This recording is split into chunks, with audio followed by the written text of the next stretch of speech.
Hello friends, मैं मोहम्मद शारिक। आपका hi tech institute में हार्दिक स्वागत है। मैं एमएनसी सॉफ्टवेयर का टीचर्स मैं आज आपको इजी जेटेक के बारे में बताऊंगा कि इजी जेटेक के अंदर जो एक टूल है Z3X eMMC मैनेजर, कि हमें उस टूल से सेट को कैसे फ्लैश करना है, उस टूल से कैसे फ्लैश करना है किसी भी एमएमसी को। बट इस टूल से हम mostly Qualcomm CPU based MMC को ही फ्लैश करेंगे। और किस तरीके से हमें फर्मवेयर के माध्यम से फ्लैश करना है, तो वीडियो को या जो भी मैं वीडियो में चीज़ें बता रहा हूँ उसको प्रॉपर समझने के लिए वीडियो को अंत तक ज़रूर देखें, क्योंकि टेक्निकल वीडियो है तो इसको पूरा आप अंत तक ज़रूर देखें। क्योंकि आप अगर बीच में से वीडियो को स्किप कर करके अगर आप देखोगे तो हो सकता है कि आपसे कोई भी स्टेप ऐसा मिस हो जाए और आपको वो चीज़ समझ में ना आए। तो इसके लिए वीडियो को आप लास्ट तक ज़रूर देखें। तो आइए चलते हैं हम अपने मेन टॉपिक पर कि हम Z3X eMMC मैनेजर जो इजी जेटेक का ही टूल है, इजी जेटेक प्लस का जो टूल है उसको हमें कैसे यूज़ करना है। तो इसी टूल से ही हम फ़ोन को अनलॉक भी करते हैं। तो चलो ये भी मैं आपको इसमें दिखा दूंगा कि अनलॉक या फ्लैश कैसे किया जाता है। तो हम अपनी कंप्यूटर स्क्रीन पर आते हैं। तो हम यहाँ पर Z3X eMMC मैनेजर को ओपन कर रहे हैं, जो सॉफ्टवेयर है इसका।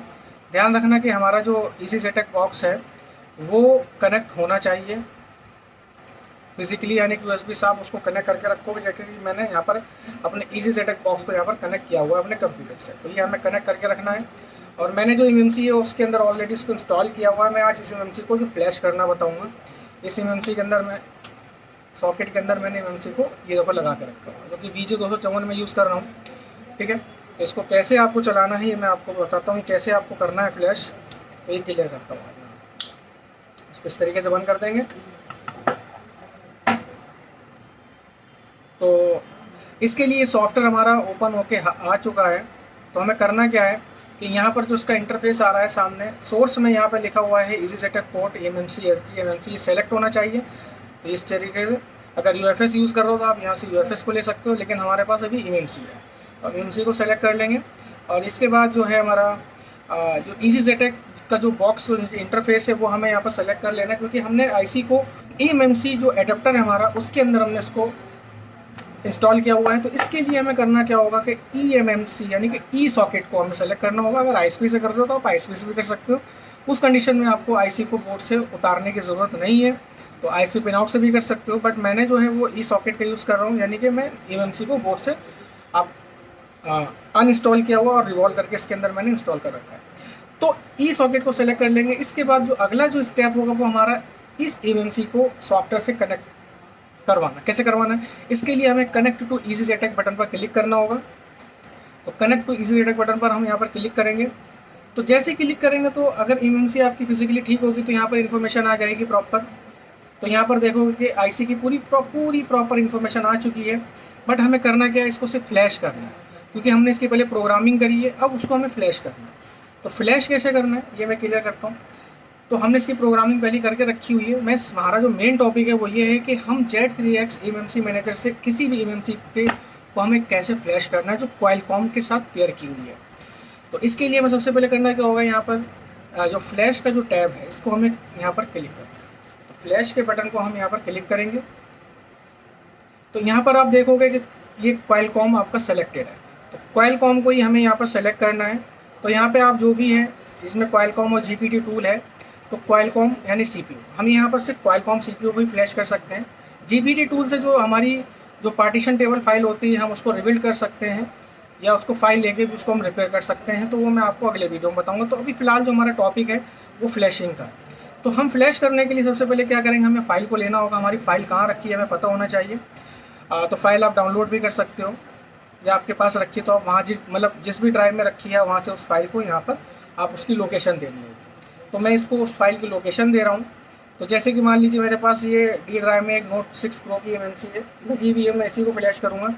तो Note 6 Pro की फ़ाइल मेरे पास रखी हुई है। तो नीचे जो ट्यूलिप ग्लोबल इमेजेस है इसको क्लिक करेंगे, इस फोल्डर को क्लिक करेंगे, इमेजेस पर क्लिक करेंगे। इसके बाद जो क्वालकॉम की जो फाइल की पहचान होती है वो रॉ प्रोग्राम 0 और पैच 0 फाइल चलती है, जो कि इसका जो एक्सटेंशन होता है वो .xml डॉक्यूमेंट फाइल होती है। उसको क्लिक करेंगे, ओपन कर लेंगे। इसके बाद पैच फाइल भी ले लेंगे, जो कि ऑटो सेलेक्ट कर लेंगे यहाँ पर। ये पैच फाइल भी ले ली मैंने। यहाँ पर आप देखोगे स्क्रीन पर रॉ प्रोग्राम 0.xml, ये भी यहाँ पर टूल पे लोड हो चुकी है, पैच 0 भी लोड हो चुकी है। और यहाँ पर देखोगे इस फाइल के अंदर जो पार्टीशंस यूज़ हो रहे हैं वो पार्टीशंस भी यहाँ पर प्रॉपर तरीके से शो हो चुके हैं। अब हमें करना क्या है, इसको फ्लैश बटन पे क्लिक करना है। फ्लैश बटन पे क्लिक करने से पहले ये आप यहाँ ऑप्शन में देखोगे, यहाँ पे चेक का निशान ऑलरेडी लगा हुआ है, इरेज बिफोर राइटिंग, यानी कि पहले ये इरेज करेगा फिर ये राइटिंग करेगा। तो इस पर मैं अगर चेक का निशान नहीं तो आप चेक का निशान लगा दें। ठीक इसी तरह से आप गूगल FRP को भी इरेज कर देंगे तो उस पर भी चेक का निशान लगा लेंगे। And verify MMC erase data पे भी चेक का निशान लगा लेंगे। इसके बाद लास्ट फाइनली हम इरेज फ्लैश बटन पर क्लिक कर देंगे। फ्लैश बटन पर जैसे ही क्लिक करेंगे फाइलें आपकी राइटिंग होने स्टार्ट हो जाएंगी eMMC के अंदर, यानी कि ये अब हमारा जो फ्लैशिंग का जो मेथड है, जो हमारी फ्लैशिंग की जो प्रक्रिया है वो स्टार्ट हो चुकी है। तो ये फ्लैशिंग हमारी चल रही है यहाँ पर।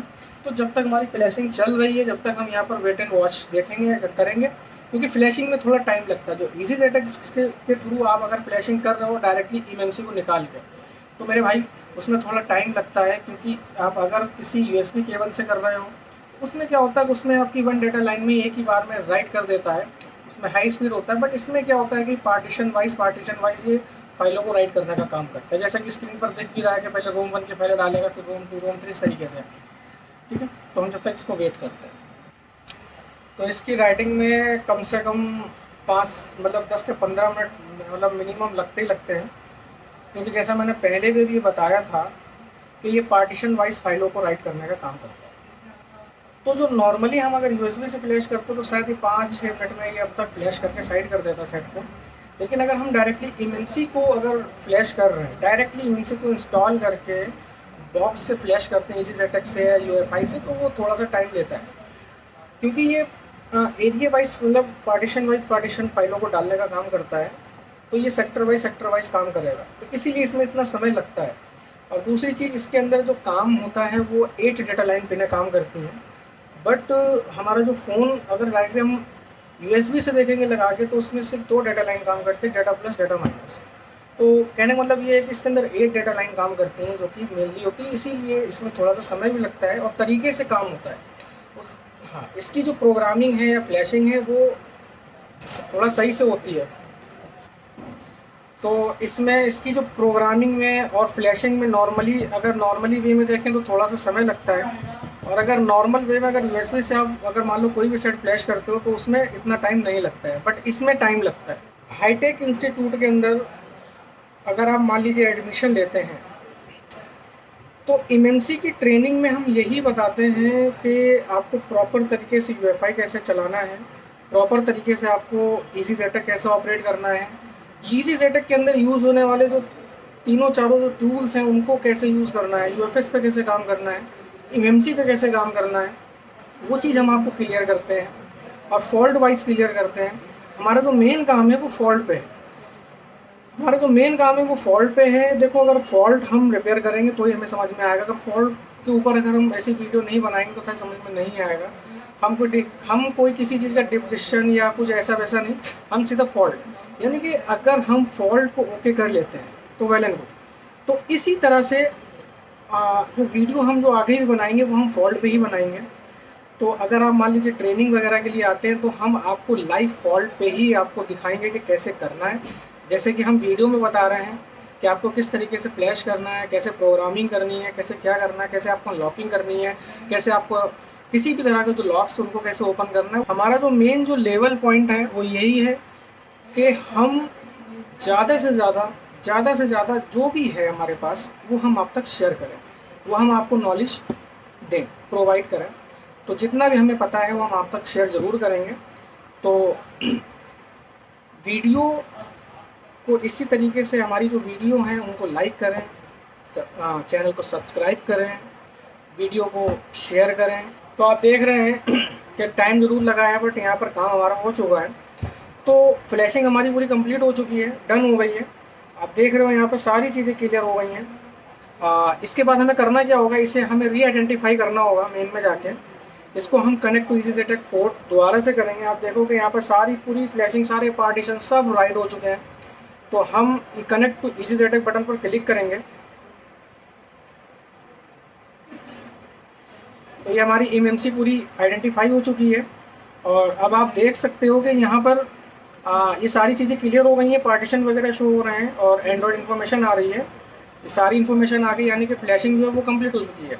अब मान लीजिए अगर आपको इसे अनलॉक भी करना है या कोई लॉक है या नहीं है, वो हम अगर नहीं है तो फिर भी एक बार करके देख लेंगे। बट हम अगर अनलॉक करना है या FRP वगैरह हटानी है तो उसके लिए हम टूल्स टैब का यूज़ करेंगे। टूल टैब्स के यूज़ में जाने के बाद यहाँ पर आप देखोगे कि अगर गूगल लॉक लगा हुआ है तो आप रिसेट गूगल FRP कर सकते हो। तो यहाँ पर ये कह रहा है कि पार्टीशन FRP नॉट फाउंड पे, यानी कि पार्टीशन जो है वो FRP का वो नहीं, यानी कि कुल मिलाकर ये कि इसके अंदर कोई भी गूगल अकाउंट नहीं लगा हुआ है। इसके बाद अगर मान लीजिए स्क्रीन लॉक लगा हुआ है तो आप स्क्रीन लॉक को यहाँ से क्लियर कर सकते हो। अगर नहीं लगा है तो उसको फेल कर देगा, लगा है तो उसको डन कर देगा। तो यहाँ पर दिख रहा है कि रिसेट यूजर लॉक डन, यानी कि जितने भी तरह के लॉक्स थे वो सारे इसने ख़त्म कर दिए। तो इस तरीके से हमें सेट को, यानी कि किसी भी MMC को जो क्वालकॉम से पेयर की हुई है उसको हम कैसे फ्लैश करना है, कैसे उसको लॉक करना है, वो मैंने आपको प्रोसेस वीडियो में क्लियर कर दिया है। तो इस तरह की वीडियो देखने के लिए हमारे चैनल को सब्सक्राइब करें, वीडियो को लाइक करें और कमेंट जरूर करें, ताकि हम आगे आने वाली वीडियो को और अच्छा करके अब तक पहुँचाएँ। शुक्रिया।